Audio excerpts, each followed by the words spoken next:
Good morning, student. Welcome to our online Zoom classes. Today is our Hindi period. आज का आप सभी का आपका बृहन्मुंबई महानगर पालिका के इस ऑनलाइन क्लास में सबका स्वागत है। अपनी इस आज के लेसन शुरू करने से पहले आपके लिए कुछ स्टोरी सुनाना चाहता हूँ। तो आज की जो स्टोरी है, छोटी सी कहानी है, उस हम लोग सुनेंगे। उसके बाद में हम लोग अपने टॉपिक के ऊपर जाएंगे। तो इस कहानी का टाइटल है Buddha and angry man. Gautam Buddha आप लोग जानते होंगे। तो गौतम बुद्ध की एक छोटी सी कहानी है। एक दिन बुद्ध एक गांव से गुजर रहे थे। एक बहुत क्रोधित और असभ्य युवक सामने आया और उनका अपमान करने लगा और उनको कहने लगा, तुम्हें दूसरों को सिखाने का कोई अधिकार नहीं है। आप दूसरे को ज्ञान नहीं दे सकते हैं। आप दूसरे को कुछ भी मत बताओ। और वह चिल्लाते गया, वो चिल्लाया गौतम बुद्ध के ऊपर, आप सभी आप मतलब सभी के समान मूर्ख है। आप मूर्ख है। आप किसी को ज्ञान मत दीजिए। आप नकली के अलावा कुछ नहीं है। आप जो है दिखावा करते हैं, आप नकली है। ये सभी बातें वो कहने लगा। ये बातें सुनकर बुद्ध ये इतना अपमान करने के बाद में बुद्ध बिल्कुल भी परेशान नहीं थे। गौतम बुद्ध जी बिल्कुल भी परेशान नहीं थे। इसकी वजह उसने युवक से पूछा, मुझे बताओ, अगर तुम किसी के लिए उपहार खरीदते हो और उस व्यक्ति नहीं लेता है तो उपहार किसका है? सपोज मैंने आपको एक गिफ्ट दे दिया और आप गिफ्ट नहीं ले रहे हैं, तो ये गिफ्ट किसका है? ये सवाल पूछकर गौतम बुद्ध मुस्कुराए और कहा, अगर ये जो उस आदमी ने कहा दिया कि ये जो गिफ्ट है, अगर किसी नहीं स्वीकारता तो ये गिफ्ट मेरा हो जाएगा। तो इसी तरह गौतम बुद्ध ने कहा कि आप कितना भी आप लोग बोल रहे हैं, मैंने इसका स्वीकार नहीं किया है। मैं ये जो आप जो बोल रहे हैं मैंने अस्वीकार कर दिया है। तो ये आप जो बोल रहे हैं आप किसका हो गया? तो जो आप बोलने वाला आदमी था, बोलने वाले ने कहा कि आप मेरा जो अपमान करना चाह रहे हैं, मैंने भी स्वीकार नहीं किया है। तो ये वापस जो अपमान है, अगर आप मुझसे नाराज हो गए और मेरा अपमान करना चाहते हैं तो ये मेरा अपमान नहीं है। आप तो केवल आगे कहते हैं कि आप तो केवल वही है जो दुखी हो जाते हैं। मैं दुखी नहीं होता हूं। मैं किसी की अपमान की बातें नहीं सुनता हूं। आपके द्वारा किए गए सभी कार्य स्वयं को चोट पहुंचाते हैं। अगर आप खुद को चोट पहुंचाना बंद करना चाहते हैं, अगर आपको अपना गुस्से से छुटकारा पाना चाहते हैं और इसके बजाय प्यार करना चाहते हैं, जब आप दूसरों से नफरत करते हैं तो आप खुद दुखी हो जाते हैं।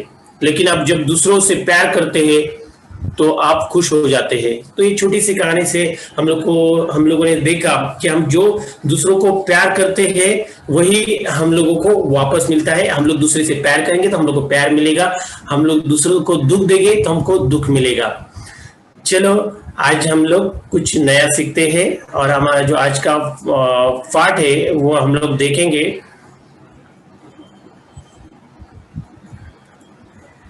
जैसे कि बच्चों हम लोगों ने व्याकरण के कुछ पार्ट्स इससे पहले देखे हैं। अभी आज हम लोग देखने वाले हैं, आज का जो हमारा टॉपिक है उपसर्ग और प्रत्यय। सबसे पहले हम लोग आप लोगों ने बहुत सारे टाइम पे ये वर्ड सुना होगा कि उपसर्ग मतलब क्या है। जैसे हिंदी व्याकरण में आप लोग ये साल में नए हैं तो आपके इस बुक में उपसर्ग ये शब्द सुना है। जैसे कि आप लोगों ने इंग्लिश में इसके ऊपर बहुत सारे क्वेश्चंस किए हैं जिसको हम लोग बोलते हैं प्रीफिक्स इन इंग्लिश। लेकिन हिंदी में इसे क्या कहते हैं ये हम लोग पहले इसकी डेफिनेशन समझेंगे, परिभाषा समझेंगे, इसे ये क्या होता है। तो उसके बाद में हम लोग एग्जाम्पल देखेंगे।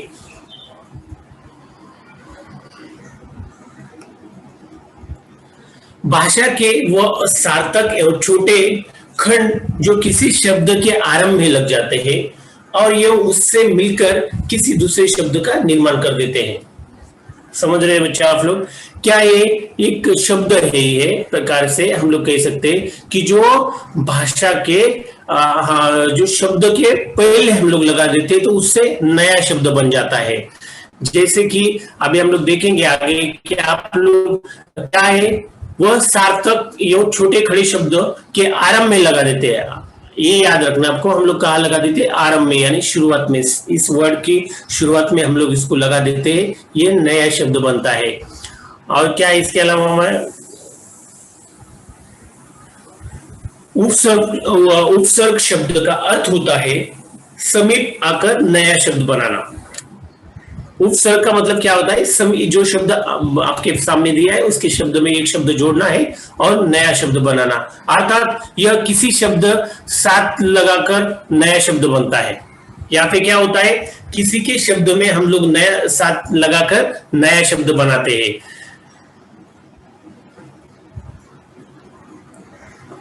हम लोग जब एग्जाम्पल देखेंगे आपको समझ में आएगा। उपसर्ग लगने के बाद शब्द का अर्थ बदल जाता है। ये जो उपसर्ग है, अभी एक व्याकरण में हम लोग जो उपसर्ग देख रहे हैं, ये लगने के बाद में शब्द का अर्थ बदल जाता है।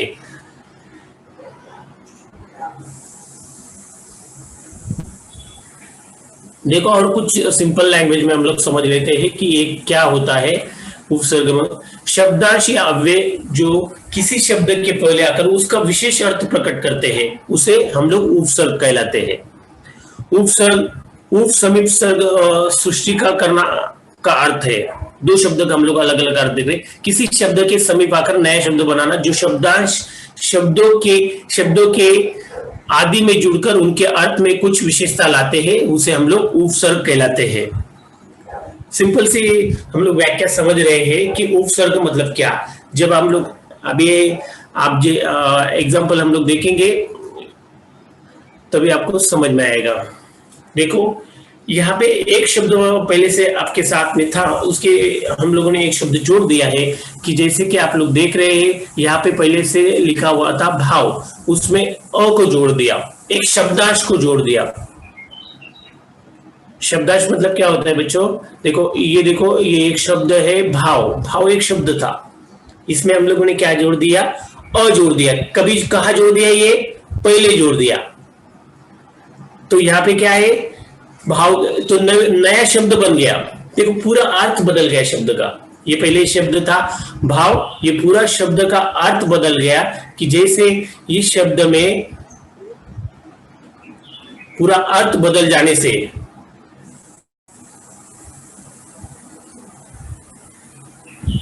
क्या गया, क्या अर्थ बदलाव में क्या हुआ। ऊपर दिए गए उदाहरण में हम देख सकते हैं, पहले भाव शब्द बिना उपसर्ग के उसका मतलब यह था भावना, लेकिन जब उपसर्ग लगाया गया तो उसका मतलब हो गया अभाव। अभाव का मतलब क्या होता है, कमी। उपसर्ग लगने के बाद में उसका मतलब बदल गया है, ये मीनिंग चेंज हुआ, पूरा टोटली मीनिंग चेंज हो गया शब्द का।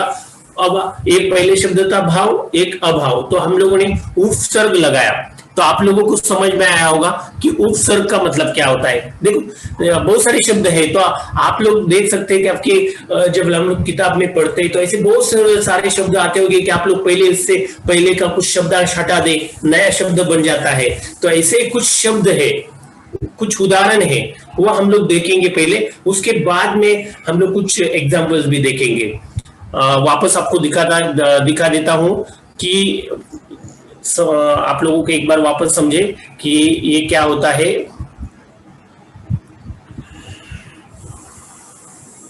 भाषा के वह सार्थक एवं छोटे कण जो किसी शब्द के आरंभ में लग जाते हैं एवं उससे मिलकर किसी दूसरे शब्द का निर्माण कर देते हैं। ध्यान से सुनिए, उपसर्ग शब्द का अर्थ होता है समीप आकर नया शब्द बनाना, अर्थात यह किसी शब्द साथ लगाकर नया शब्द बनाते हैं। उपसर्ग लगने के बाद में शब्द का अर्थ बदल जाता है।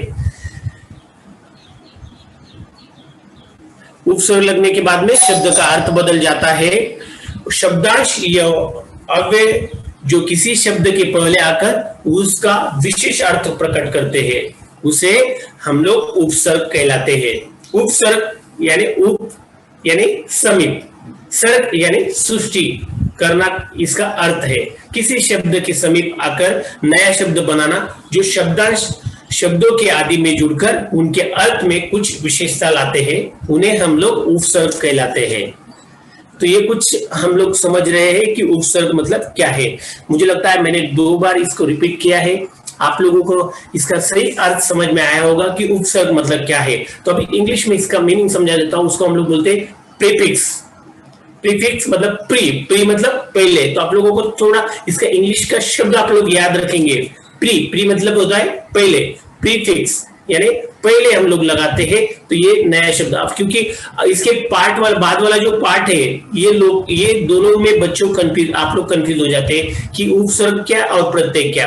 ये प्रत्यय मतलब सफिक्स जो हम लोग बाद में लगाते हैं, इसके बारे में भी हम लोग जानकारी लेने वाले हैं, उसके बाद वो भी समझने वाले हैं। तो जैसे आप लोगों ने ये उदाहरण देखा है, उदाहरण देखकर आपको पूरा समझ में आया होगा कि ये शब्द प्रीफिक्स जिसको हम लोग बोलते हैं, ये उपसर्ग मतलब क्या होता है।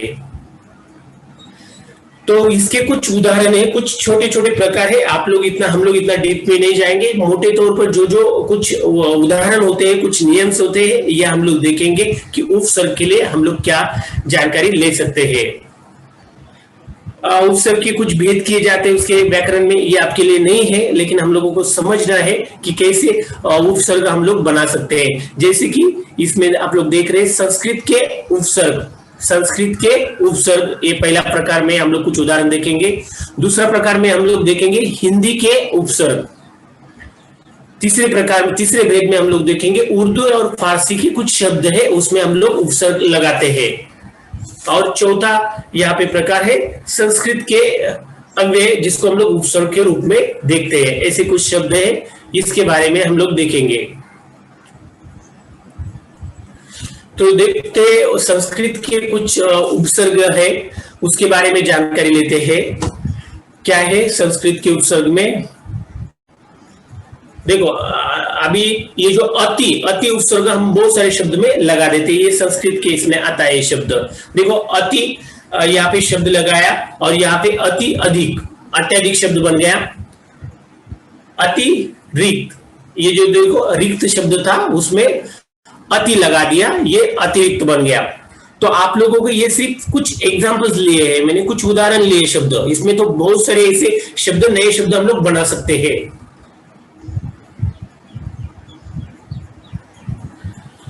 दूसरा उपसर्ग है स्व। ये भी संस्कृत के इसमें आता है स्व। ये एक शब्द था तंत्र, उसके पहले लगा दिया स्व, वो शब्द नया शब्द बन गया स्वतंत्र। पहले शब्द था राज, लगा दिया आगे स्व, शब्द बन गया स्वराज। इसके अलावा बहुत सारे शब्द है, ये आप लोग जानते भी है, आप लोगों ने पढ़ चुके भी है, लेकिन मैंने सिर्फ हमारे पास समय की कमी, तो इसके लिए हम लोग सब शब्द को नहीं ले सकते। यहाँ पे सिर्फ एक उदाहरण के तौर पर कुछ शब्द मैंने यहाँ पे लिए हुए हैं।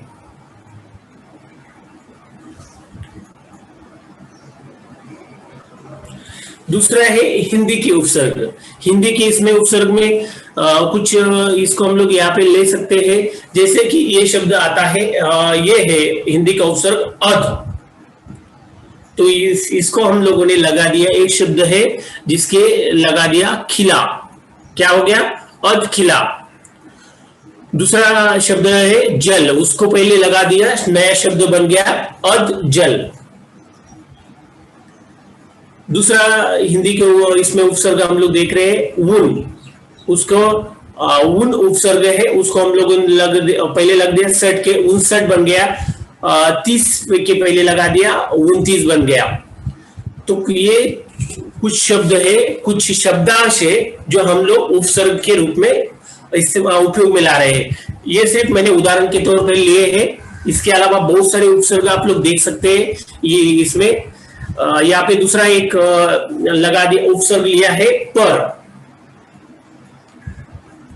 उपसर्ग में हम लोगों ने ये शब्द लिया पर के अधिक, उसको पहले लगा दिया, शब्द नया शब्द बन गया लोक शब्द को ये पहले पर लगा दिया, क्या बन गया शब्द परलोक। दूसरा उदाहरण है उसमें पर और उपकार, इसमें पर लगा दिया, शब्द बन गया परोपकार। तो ये जो कुछ उदाहरण है, आप लोग को इसमें कैसे हम लोग लगा सकते हैं, आप लोगों को अच्छी तरह से इसमें आइडिया है, इसलिए मैंने ये कुछ उदाहरण लिए हुए हैं, आप लोग देख सकते हैं। तीसरा इसमें कुछ उदाहरण देखेंगे हम, उर्दू या फारसी के कुछ उपसर्ग है वो भी हम लोग इसमें उपयोग करते हैं। देखो इसमें पहला आता है कम। कम जो उपसर्ग है क्या है? कम। कम, इसके लिए एक शब्द लिया है उम्र, तो हम लोग नया शब्द बन गया। देखो कम उम्र, उम्र और कम उम्र। देखो शब्द का पूरा अर्थ बदल जाता है। पहले हमारा शब्द था उम्र और कम उम्र, तो नया शब्द बन गया। तो यही हम लोग उपसर्ग से समझ रहे हैं कि उपसर्ग में जब भी हम लोग कोई शब्दांश लगा देते हैं तो उसका अर्थ पूरा बदल जाता है। कि जैसे कि दूसरा उदाहरण है कम और शब्द था अक्ल, तो क्या बन गया शब्द? कम अक्ल।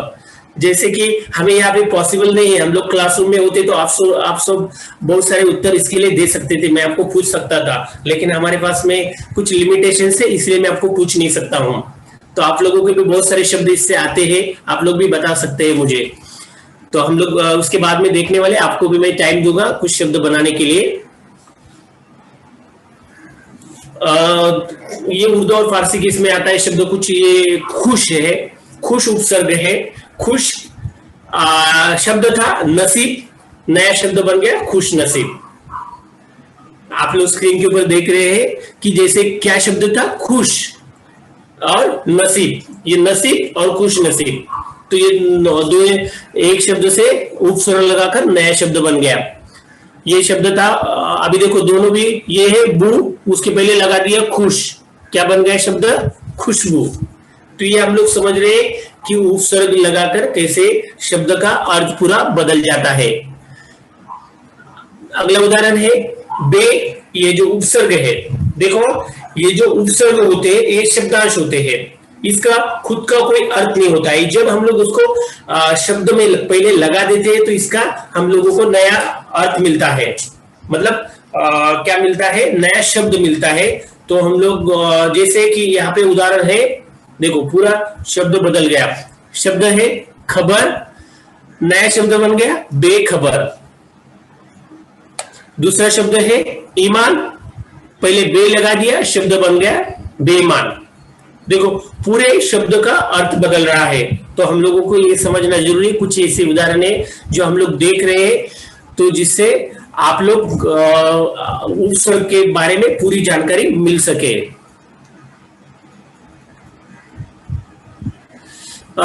चौथा इसके अंदर शब्द के प्रकार में आता है संस्कृत के, और जिसको हम लोग उपसर्ग लगाकर नए शब्द बनाते हैं। कि जैसे कुछ यहाँ पे अभी ये शब्द लिया अन उपसर्ग है, अन से देखते हैं हम लोग क्या शब्द है? अन। यहाँ पे आस्था शब्द बन था, उसको अन लगा दिया, क्या शब्द बनाया? क्या बना नया शब्द? अनास्था। ये आस्था अनास्था। बच्चों आप लोगों के लिए टाइम दिया जाएगा, उसके साथ में आप लोगों के साथ में भी मैं बात करूंगा। तो अभी हम लोग पहले समझ लेते हैं, कुछ उदाहरण देख लेते हैं। जो भी लोग हैंड रेज कर रहे हैं मैं देख पा रहा हूँ, लेकिन आप लोग यहाँ पे हम लोगों को पहले समझना है। कुछ उदाहरण देखेंगे, इसके साथ में मैं आपके साथ में बात करूंगा। तो अगला शब्द है आदर। इससे पहले हम लोगों ने अन लगा दिया, नया शब्द बन गया अन, अनादर। तो ये ऐसे कुछ उदाहरण है हम लोग देख रहे हैं। अगला एग्जांपल देखते हैं उदाहरण, ये है पुनर। ये अभी इसमें आता है पुनर उपसर्ग है, उससे नया शब्द बना है। देखो ये था जन्म शब्द था, उससे पहले हम लोगों ने पुनर लगा दिया, क्या है? नया शब्द बन गया पुनर्जन्म। देखो मिलन शब्द था, उससे पहले पुनर लगा दिया, नया शब्द बन गया पुनर्मिलन।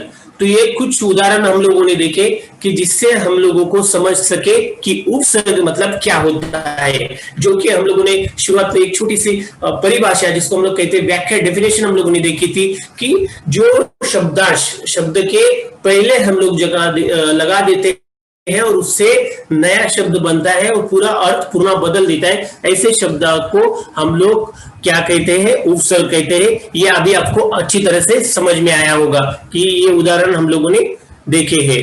तो इससे पहले इस जैसे हम लोगों ने अभी उपसर्ग देखा था, इससे दूसरे वाला जो आता है जिसको हम लोग कहते हैं प्रत्यय। देखो हम लोग बहुत सारे आगे उदाहरण भी देख रहे हैं। हम लोगों ने पहले क्या देखा? अभी उपसर्ग देखा, अभी हम लोग क्या देखेंगे? प्रत्यय।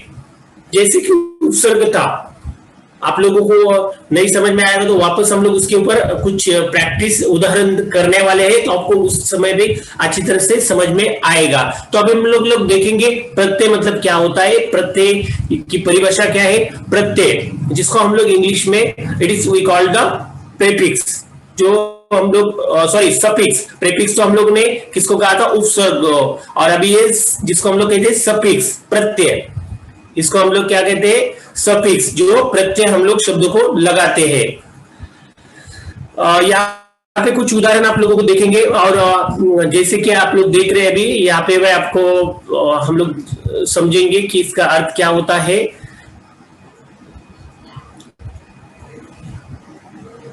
ऐसे शब्द जिनका स्वतंत्र अस्तित्व नहीं होता लेकिन वे दूसरे शब्द के बाद लगाकर उनका अर्थ बदल देते हैं, वे प्रत्यय कहलाते हैं। देखो, ऐसे शब्द जिनका स्वतंत्र अस्तित्व नहीं होता लेकिन वे दूसरे शब्द के बाद लगाकर उनका अर्थ बदल देते हैं, वे प्रत्यय कहलाते हैं। देखो, पहले ये दोनों मैंने टॉपिक इसीलिए लिया है क्योंकि एक दूसरे से बहुत संबंधित है, बहुत रिलेटेड। ये एक शब्द के पहले लगाते हैं, एक शब्द के बाद में लगाते हैं। जैसे हम लोगों ने पहले उपसर्ग देखा था, उपसर्ग हम लोग शब्द के पहले लगाते हैं और ये जो है प्रत्यय शब्द के बाद में लगाते हैं। लेकिन क्या है इसमें, जो हम लोग प्रत्यय लगाने वाले, इसका खुद का कोई स्वतंत्र अस्तित्व नहीं होता है, अर्थ नहीं होता है, कभी कभी होता भी है। जैसे कि यहाँ पे कभी कभी प्रत्यय लगाने से अर्थ में कोई बदलाव नहीं होता है, ये हम लोग, लेकिन हम लोगों ने इसमें देखा था कि अर्थ का बदलाव होता है, तो इसमें भी क्या है, कभी कभी प्रत्यय लगाने से अर्थ में कोई बदलाव नहीं होता है। चलो अभी उदाहरण देखते हैं। ये शब्द था भूल, इसके सामने मैंने ये लगा दिया, इसमें अकड़ लगा दिया, तो ये शब्द देखो ऊपर दिए जैसा कि आप देख सकते हैं। पहले शब्द था भूल, जिसका मतलब था भूलना, लेकिन अकड़ प्रत्यय लगाने के बाद में शब्द बनकर गया भूल अकड़, जिसका मतलब हुआ वो व्यक्ति जो भूल करता है, जिसको हम लोग कहते हैं भूल अकड़। तो ये देखो, ये इसमें भी शब्द का पूरा अर्थ बदल गया है और हम लोगों ने इसको इसके अंत में लगा दिया, जिसको हम लोग कह सकते हैं उनका अर्थ शब्द के बाद में यानी अंत में। आप लोग समझ सकते हैं कि जिसको हम लोग अंत में लगाते हैं उसको हम लोग क्या कहते हैं, यहाँ पे प्रत्यय कहलाते हैं।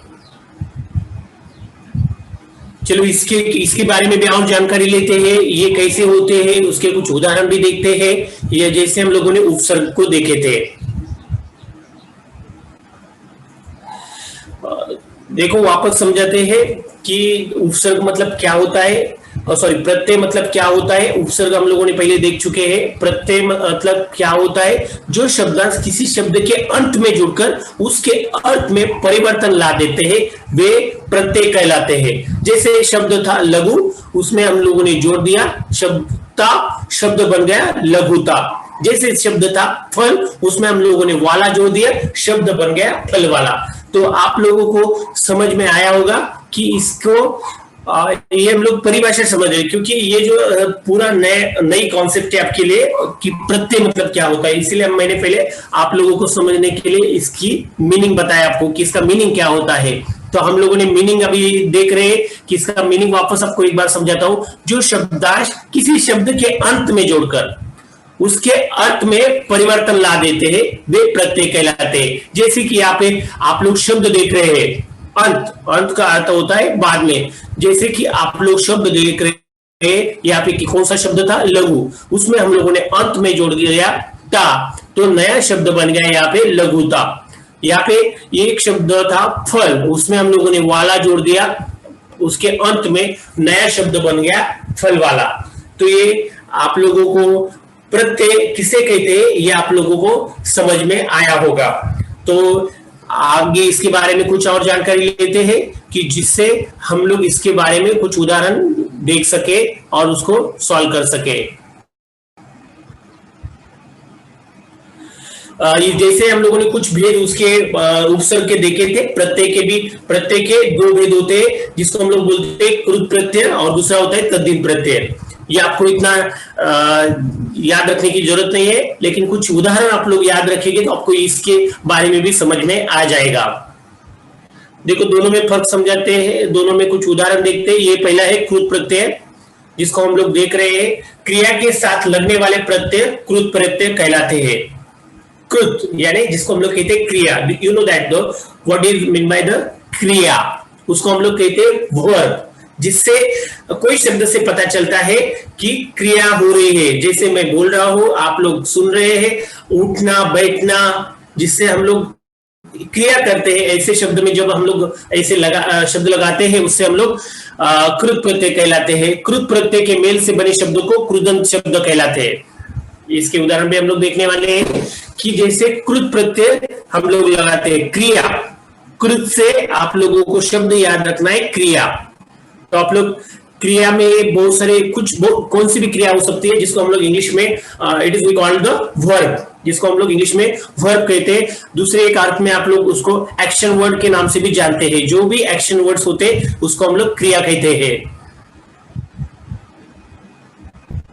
जैसे कि अभी समझो शब्द यहाँ पे कुछ देख रहे उदाहरण देखने पर आपको समझ में आ जाएगा। शब्द लिखा है लिख, क्या लिखा है शब्द, जैसे लिख यानी ये भी एक क्रिया है, उसमें शब्द लगा दिया और शब्दांश लगा दिया आवट, तो नया शब्द बन गया लिखावट।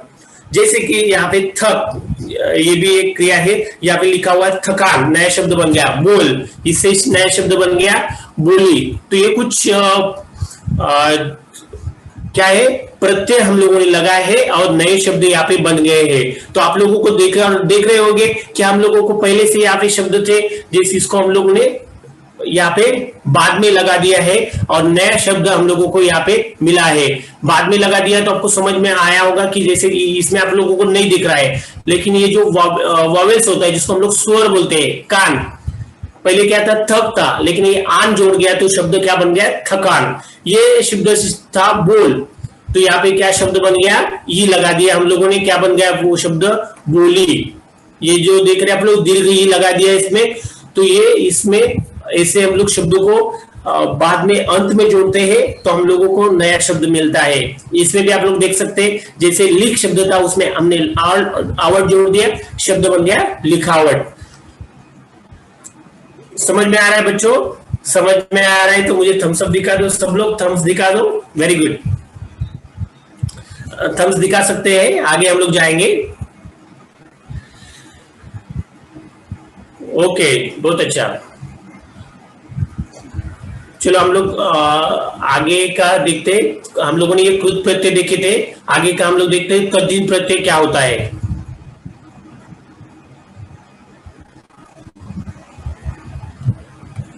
अभी देखो तद्धित प्रत्यय क्या होता है, जो प्रत्यय संज्ञा, सर्वनाम, विशेषण या अव्यय के अंत में जोड़कर नए शब्दों का निर्माण करते हैं, उन्हें तद्धित प्रत्यय कहलाते हैं।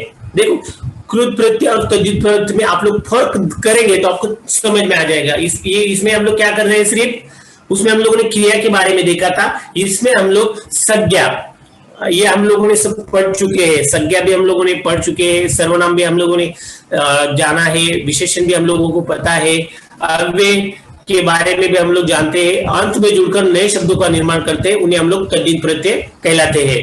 उदाहरण देखते हैं तब तो आपको समझ में आएगा। ये देखो यहाँ पे उदाहरण क्या है, ये था क्या है, ये सुंदर। अभी हम लोगों के पास में हम लोग अनम्यूट नहीं कर सकते, लेकिन आप बता सकते सुंदर क्या है, ये क्या है, एक विशेषण है जिसको हम लोग सोना को भी हम लोग कह सकते हैं, एक संज्ञा है। तो इसको हम लोगों ने नया शब्द बना दिया। देखो इसके बाद में हम लोगों ने जोड़ा है, आप लोगों को याद रखना है, बाद में यानी अंत में हम लोग जोड़ रहे हैं, इसको हम लोग प्रत्यय कह रहे हैं। प्रत्यय में क्या होता है, फर्क होता है थोड़ा। ये सुंदर शब्द था, उसमें हम लोगों ने ता जोड़ दिया, नया शब्द बन गया सुंदरता। अगला शब्द है जैसे कि सोना, उसमें आर लगा दिया, क्या नया शब्द बन गया सुनार। तो ये कुछ इसमें शब्द में भी बदलाव होता है और यहाँ पे हम लोगों को नया शब्द मिल गया, तो इसे हम लोग कहते हैं तद्धित प्रत्यय। अभी इसके कुछ उदाहरण भी आप लोगों को समझ में आया होगा, तो हम लोग आगे का देखते हैं। और इसके कुछ उदाहरण है जिससे आप लोगों को पता चल गया कि कौन से हम लोग प्रत्यय, कौन से प्रत्यय का उपयोग करते हैं। चलो देखते हैं कौन से प्रत्यय का हम लोग उपयोग करते हैं। इसमें भी हम लोग कुछ प्रत्यय देखेंगे, उसको हम लोग 3-4 टाइप देखेंगे, जो जो हम लोगों को इम्पोर्टेंट है समझना वो हम लोग समझेंगे। उसमें पहला हम लोग देखेंगे संस्कृत के कुछ प्रत्यय है, उसको हम लोग देखेंगे। इसमें हम लोगों ने प्रत्यय देखा है आलू। हाँ, ये आलू दूसरा है, ये खाने वाला आलू नहीं है। आलू हम लोग ये सब हमारा जो वेजिटेबल्स है उसको हम लोग सब्जी बनाते हैं, वो आलू अलग है। इसमें हम लोगों ने कृपा के पहले लगा दिया आलू, तो नया शब्द क्या बन गया? देखो आप लोग देख रहे हैं यहाँ पे नया शब्द क्या बन गया? कृपालु। यहाँ पे दूसरा शब्द है श्रद्धा, उसके बाद में हम लोग ने आलू लगा दिया तो क्या शब्द बन गया? श्रद्धालु। तो ये कुछ उदाहरण है, आप लोग देख सकते हैं, तो इससे आपको समझ में आएगा कि कैसे नए शब्द बनते हैं और हम लोग प्रत्यय कैसे लगा सकते हैं। चलो अगला प्रत्यय देखते हैं, ईक प्रत्यय। ईक प्रत्यय लगाएंगे तो क्या शब्द बनेगा? देखो समाज, इसमें हम लोगों ने ईक लगा दिया तो क्या बन गया? सामाजिक। देखो इसमें थोड़ा सा शब्द में बदलाव होता है, आपको उसके अर्थ के अनुसार शब्द में बदलाव भी करना है। ये देखो इतिहास, उसमें ईक लगा दिया, ऐतिहासिक। देखो शब्द में थोड़ा कुछ शब्द जो है हिंदी में व्याकरण में, उसको आप लोगों को समझना बहुत जरूरी है, उसको आपको याद रखना है। जैसे कि ये शब्द था इतिहास, उसको हम लोगों ने लिखते समय और ये जो जब ये ऐतिहासिक शब्द बन गया, तो ऐसे जो शब्द है प्रत्यय लगाकर हम लोग लिखते हैं। जो ईक, ये जो रस्व ई का हम लोगों ने यहाँ पे उपयोग किया है, दोनों जगह पे भी आप लोग देख सकते हैं। क्या है यहाँ पे? ये देखो जीक लगा दिया, सीख लगा दिया ईक के बाद में, तो इससे आप लोगों को समझ में आएगा कि हम लोग प्रत्यय का उपयोग कैसे करते हैं। अगला उदाहरण देखते हैं, अगला प्रत्यय देखते हैं, क्या है? ईद प्रत्यय लगा दिया। ईद प्रत्यय में क्या उपयोग कर रहे हैं हम लोग? देखो उदाहरण, क्या शब्द था? आनंद। ईद लगा दिया, क्या शब्द बन गया? आनंदित। दूसरा शब्द है अंक, इसमें ईद लगा दिया, क्या नया शब्द बन गया? अंकित। ये कुछ प्रत्यय है, उदाहरण के लिए मैंने कुछ सिर्फ थोड़े ही लिए हैं, इसके अलावा बहुत सारे भी है, लेकिन हम लोग ज्यादा जिसका उपयोग करते हैं, बार बार उपयोग में लाते हैं, वो मैंने प्रत्यय यहाँ पे लिए हुए हैं।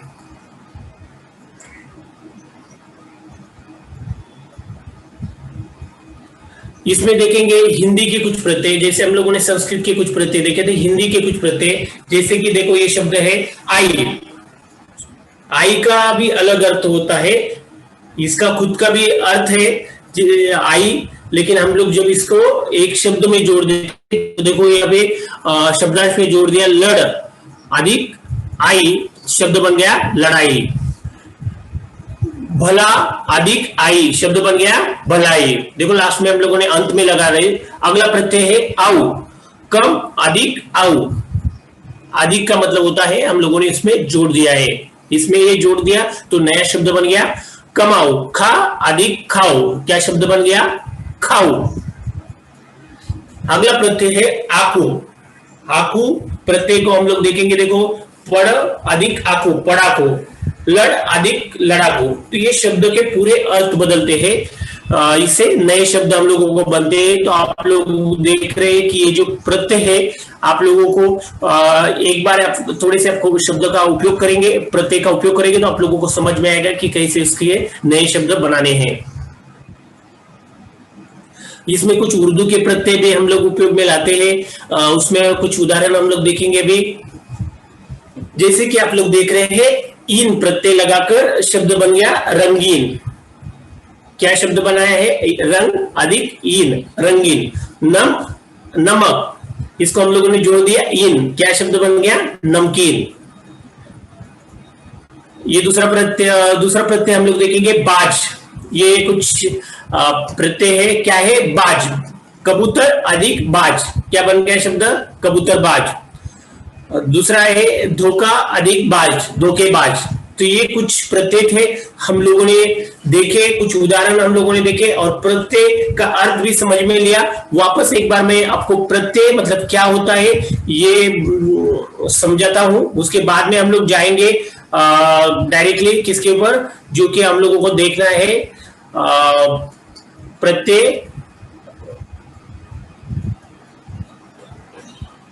प्रत्यय क्या होता है। वापस आप लोगों को एक बार रिवाइज कर देता हूं क्योंकि हम लोग को आगे उदाहरण देखने हैं। प्रत्यय मतलब क्या होता है? जो शब्दांश किसी शब्द के अंत में जुड़कर उसके अर्थ में परिवर्तन ला देते हैं वे प्रत्यय कहलाते हैं। जैसे उदाहरण है लघु अधिकता, लघुता, फल अधिक वाला, फल वाला। आप लोग देख रहे हैं कि हम लोगों ने देखा कि उसकी जो कुछ उदाहरण भी हम लोगों ने देखे और कुछ इसके बारे में जान भी लिया है कि प्रत्यय क्या होता है, जिसको हम लोग इंग्लिश में क्या कहते हैं? सफिक्स कहते हैं। अभी हम लोग देखेंगे कुछ कभी कभी दो प्रत्यय हम लोगों को एक साथ में लाते हैं, उसमें भी हम लोग उपयोग करते हैं। दो प्रत्ययों को एक साथ में प्रयोग करते हैं, जैसे कि आप लोग देख रहे हैं अभी यहाँ पे नए नए शब्द। ये एक्स्ट्रा इंफॉर्मेशन है, आप लोगों को समझ में आए इसके लिए कभी कभी हम लोग ये भी इस्तेमाल करते हैं, दो दो प्रत्यय का उपयोग में लाते हैं। तो क्या है शब्द? यहाँ पे देख सकते हैं आप लोग, शब्द है भारत। देखो दो प्रत्यय का उपयोग हम लोगों ने किया है, ई और ता। तो नया शब्द, निर्मित शब्द क्या बन गया? भारतीयता। दूसरा शब्द है इतिहास। इतिहास में और नया शब्द क्या बन गया? इसमें एक लगा दिया, अधिकता, ऐतिहासिकता। नया शब्द हम लोगों को नया निर्माण शब्द बना है, जो मिला है क्या है? ऐतिहासिकता। तो ऐसे कुछ उदाहरण ही आप लोग इसको याद रख सकते हैं, आपको उसका उपयोग हम लोग कर सकते हैं। देखो कभी कभी ये जो दो प्रत्ययों के एक साथ में प्रयोग हम लोग करते हैं, ये नया शब्द भी बन जाते हैं। देखो अ अधिक सम अधिक यम, क्या शब्द बनाया है? नया शब्द बन गया है असंयम। दो प्रत्ययों का कभी कभी उपयोग हम लोग करते हैं। अ अधिक सम अधिक गत, क्या शब्द बनाया है? नया असंगत। तो ऐसे कुछ उदाहरण है जो आप लोगों को याद रखने हैं। उपसर्ग और एक साथ में प्रयोग करते हैं।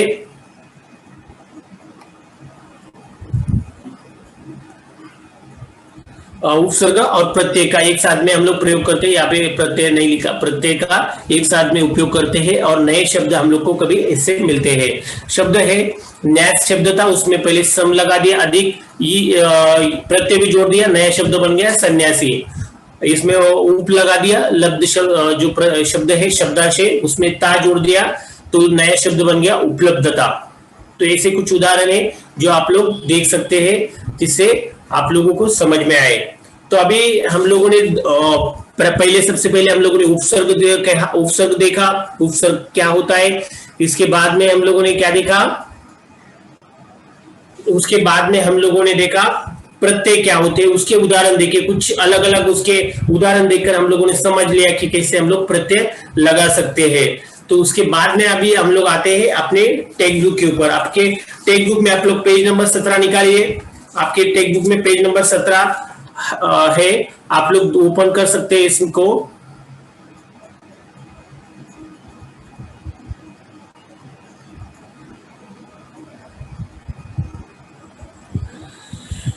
मुझे लगता है आप सर पॉसिबल होगा तो एक दो लोगों को या किसी को अनम्यूट कर दीजिए, जिससे हम लोग उससे बात कर सकते हैं फिर। Yes sir. हाँ वेरी गुड। अभी हम लोग देख, आपके पास टेक्स्ट बुक होगा, नहीं होगा तो भी कोई बात नहीं। यस हाँ सर। तो अभी हम लोग जो देख रहे हैं ये क्वेश्चन आपके लिए मैं वापस पढ़ देता हूँ। जो लोग नहीं सुन रहे, टेक्स्ट बुक जिनके पास नहीं है खोलना पॉसिबल करना, तो उनके लिए एक बार पढ़ देता हूं मैं। क्या है? निम्नलिखित शब्दों में उपसर्ग व प्रत्यय लगाकर नए शब्दों का निर्माण कीजिए तथा उनको वाक्य में उपयोग कीजिए। आपके पेज नंबर 17 पे आप लोगों ने आपका जो हिंदी की टेक्स्ट बुक है सबके पास है ना? ये सुलभ भारती हिंदी की और पेज नंबर भाषा की ओर में 17 पेज नंबर पे आप लोग देख सकते हैं। कुछ शब्द इसमें जो दिया था ये आप लोग पढ़ सकते हैं। दाएं पंख में उपसर्ग तथा बाएं पंख में प्रत्यय लगाकर शब्द लिखो तथा उनके वाक्य बनाओ। मैंने थोड़ा इसमें बदलाव किया है कि आप लोग देख रहे हैं क्या लिखा है यहाँ पे। पहला आप लोगों को एक शब्द दिया है, चलो इसमें आपकी टेक्स्ट बुक में पहले से ये सॉल्व कर दिया है। क्या शब्द बनाया आप लोग पढ़ सकते हैं इसमें से कोई? Yes sir. क्या शब्द? प्रतिदिन, दिन भर, क्या प्रत्यय लगा है? मैं उपसर्ग, सॉरी, प्रतिदिन खेलता हूँ। हाँ उसको प्रति क्या लगा है? प्रति क्या होता है? उपसर्ग होता है। इससे क्या लगाया उपसर्ग में? प्रति। हाँ, और यहाँ पे वाक्य क्या बन गया है? शब्द क्या बन गया है? प्रतिदिन।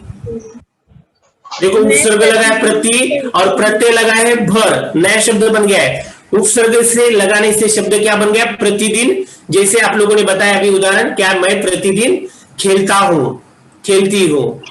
बहुत अच्छा। देखो मैंने वाक्य लिखा है, पढ़ो जरा, कौन पढ़ेगा? मैं प्रतिदिन पढ़ाई करता हूँ। हाँ, बहुत अच्छा। अभी दिन और प्रतिदिन, प्रतिदिन का मतलब क्या होता है? हर रोज। रोज, डेली, जिसको हम लोग कहते हैं इंग्लिश में डेली, एवरीडे। बहुत अच्छा बच्चों। अभी प्रत्यय लगाया हमने, क्या लगाया? प्रत्यय भर लगा दिया, तो नया शब्द यहाँ पे, नया जो शब्द बन गया, कौन सा नया शब्द बन गया? प्रत्यय भर लगाने से दिन भर। बहुत अच्छा, दिन भर। दिन भर का मतलब क्या होता है? नया शब्द में क्या बन गया? दिन भर, दिन भर। तो इससे वाक्य आप लोग बता सकते हैं। अभी देखो यहाँ पे मैंने वाक्य लिखा है, आप लोग बताओ वाक्य एक जन, इधर लिखा हुआ है, वाक्य दिया हुआ है आपके बुक में। दिन भर नहीं खेलना चाहिए। हाँ, मैंने वाक्य बनाया है, क्या लिखा है मैंने वाक्य में? दिन भर टीवी देखना चाहिए। हाँ, दिन भर आपको टीवी नहीं देखना चाहिए।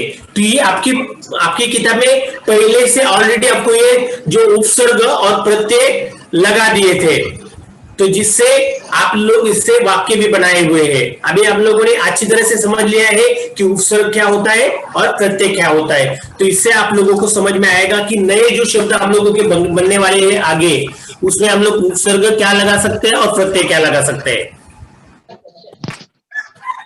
अगला शब्द देखते हैं, क्या शब्द है अगला? नम्र। चलो इसमें कोई बता सकता है मुझे, क्या हम लोग उपसर्ग लगा सकते हैं इसमें? विनम्र। विनम्र, वेरी गुड। इसमें हम लोगों ने उपसर्ग क्या लगाया? फिर वी लगाया। क्या लगाया? उपसर्ग वी लगाया। और प्रत्यय क्या लगेगा इसमें? ता, नम्रता। वेरी गुड, बहुत अच्छा। प्रत्यय हम लोगों ने क्या लगा दिया? ता। ता। उपसर्ग लगाया वी और प्रत्यय लगाया ता। नया शब्द क्या बन गया? देखो वी लगा के नया शब्द क्या बन गया? विनम्र। विनम्र। चलो, विनम्र का मतलब क्या होता है? वाक्य बनाओ। जब लोग आप लोगों को इसका मीनिंग पता होगा तभी आप लोग खुद का वाक्य बना सकते हैं, इसीलिए आप लोगों को मतलब समझना बहुत जरूरी। हाँ बोलो बेटा। मेरा स्वभाव विनम्र है। बहुत अच्छा, विनम्र, जिसको हम लोग इंग्लिश में कहते हैं पोलाइट। मेरा स्वभाव विनम्र है।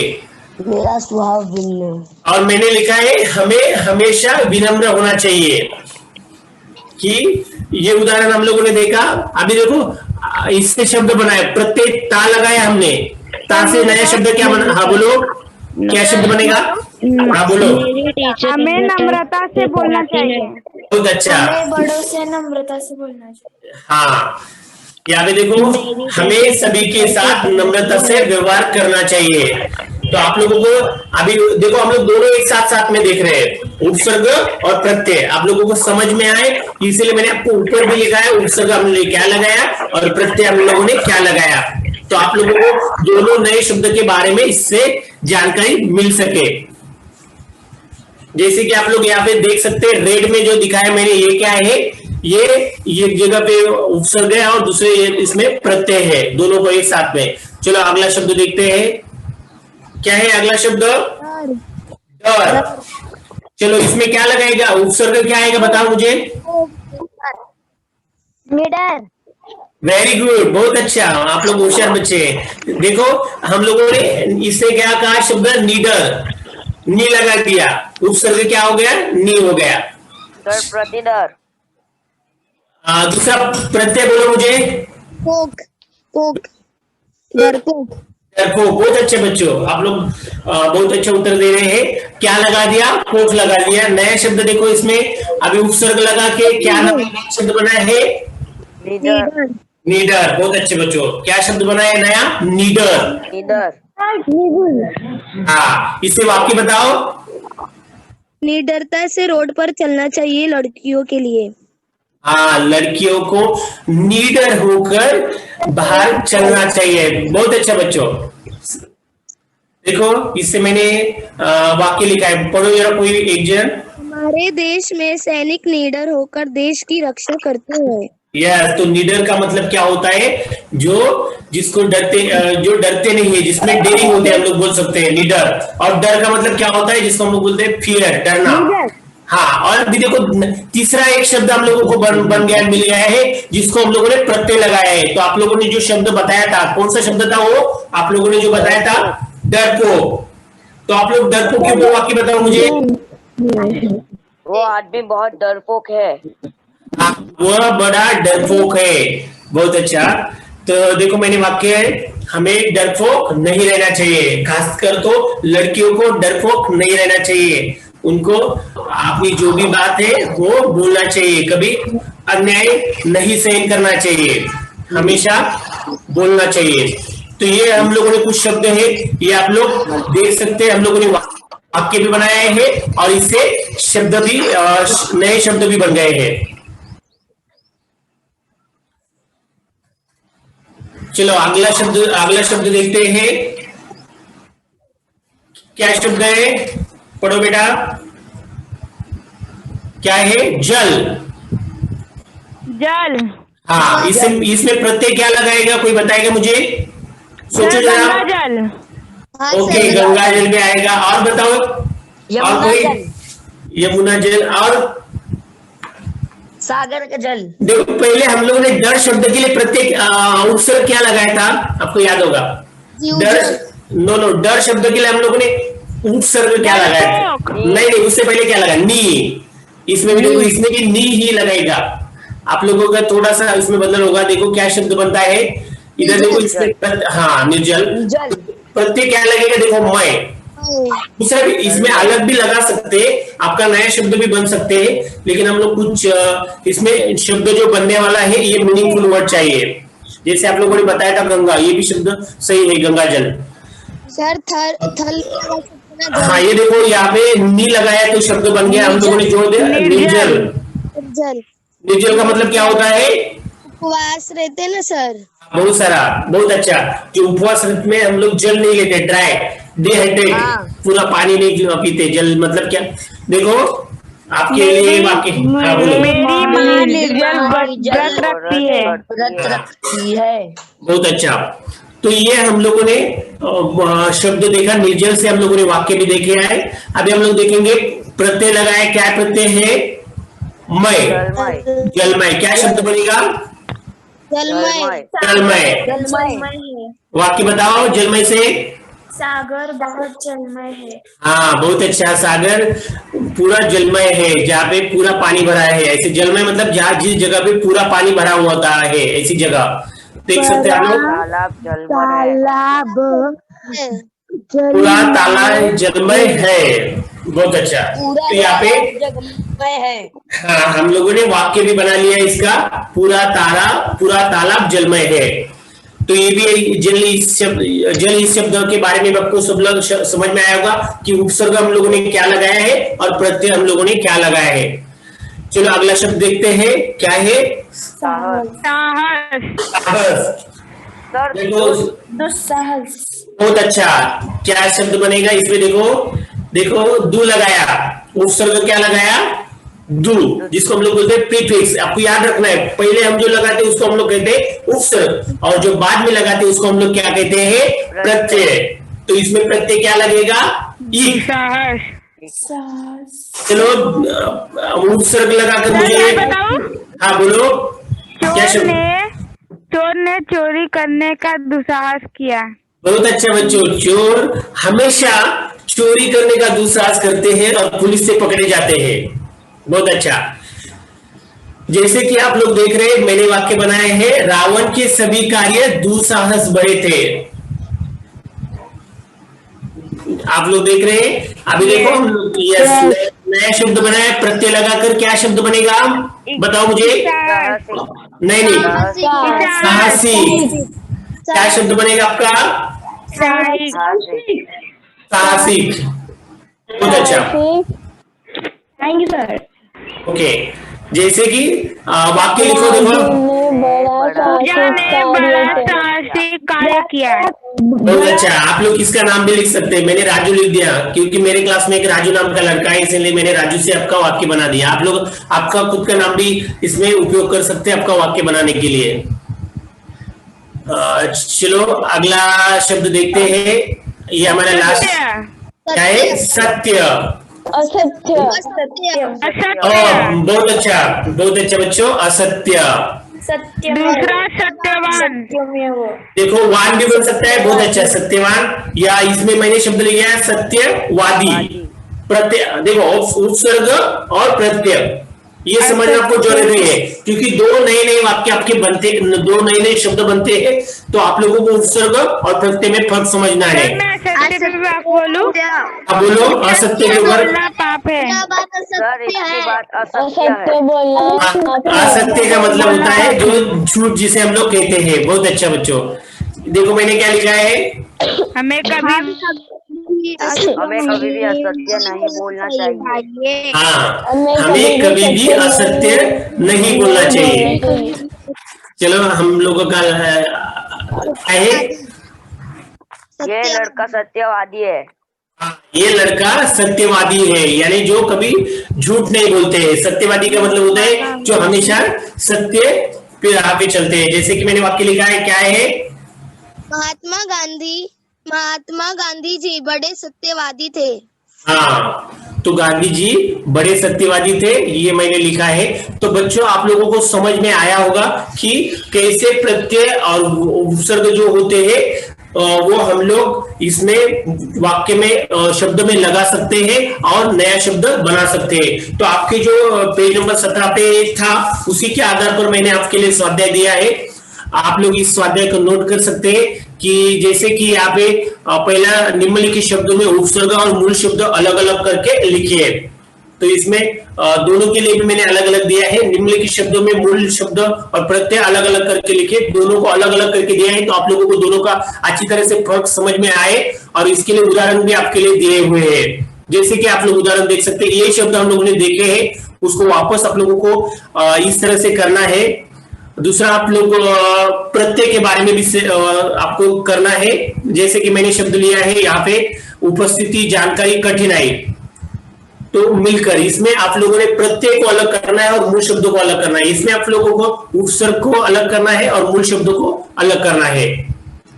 तो जिससे आप लोग इसको अच्छी तरह से समझ में आ सके और आप लोग सॉल्व करेंगे। तो बच्चों मुझे लगता है आप लोग ये जो है इसका स्क्रीनशॉट निकाल लेंगे इसके मोबाइल के ऊपर और आप लोग ये स्वाध्याय जो होमवर्क आपको दिया है ये आप लोग करेंगे। मुझे लगता है हम लोगों का समय भी समझ में आया, समय यहाँ पे समाप्त हो चुका है। तो आपका आज का जो पीरियड था हम लोगों ने देखा कि कैसे उपसर्ग और प्रत्यय का उपयोग हम लोग हिंदी व्याकरण में करते हैं और इसका उपयोग हम लोगों ने समझ लिया। कुछ उदाहरण भी हम लोगों ने समझ में लिया। तो आज के इस पार्ट में जुड़े रहने के लिए थैंक यू बच्चों। और आप लोगों ने सभी ने अच्छे से पार्टिसिपेट किए और सभी ने मुझे बहुत सारे उत्तर भी आप लोगों ने दिए। तो thank you very much again बच्चों कि आज का जो हमारा सेशन से हिंदी का जो लेसन है यहाँ पे समाप्त करते हैं।